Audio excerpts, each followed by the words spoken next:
Hello everyone, my name is John Fahim and I am from Section 5. My name is Adel Youssef, and I'm also from Section 5.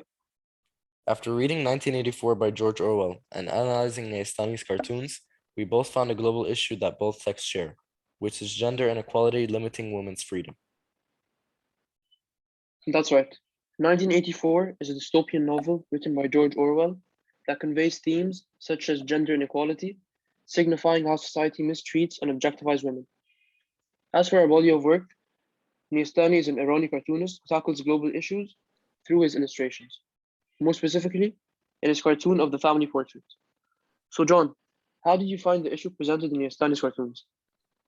Well, actually, through the use of visual metaphors and layout, Neyestani highlights the undeniable presence and power of men over women, limiting their freedom. In the cartoon, the mustache coming from the baby and man is covering the woman's eyes and mouth, as the woman gives a distressed expression. In addition to this, the husband is sitting and the baby is being carried by the mother. More specifically, the layout of the cartoon, which depicts the man sitting down and the baby being carried, illustrates the work and hardships that the mother has to endure as a woman, with a significant lack of freedom.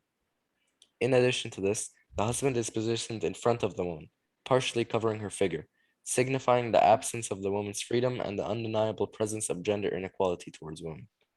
Furthermore, the mustaches of the baby and the man are symbolic of the woman's silencing and distress.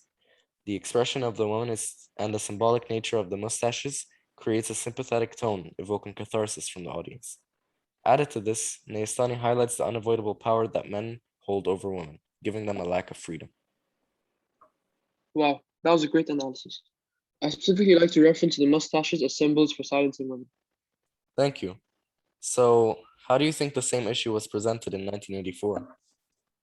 While in 1984, Orwell conveys the issue of gender inequality limiting women's freedom through the scene where O'Brien talks to Winston about how women are viewed.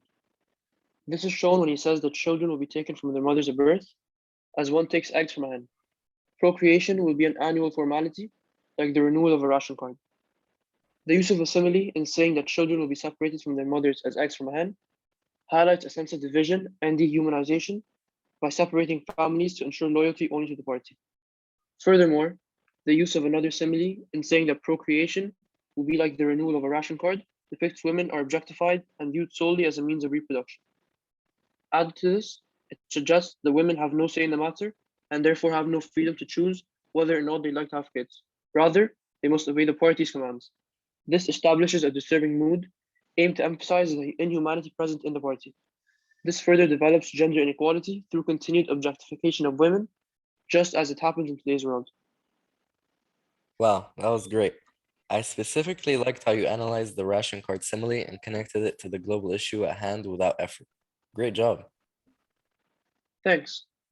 So, since we discussed both bodies of work, in what ways do you think the global issue is presented similarly in both works? Well, actually, both texts signify how women are mistreated in their own environments. I agree. In 1984, O'Brien talks to Winston about how the party views and exploits women. And in the cartoon, the women are depicted to be mistreated in their own families.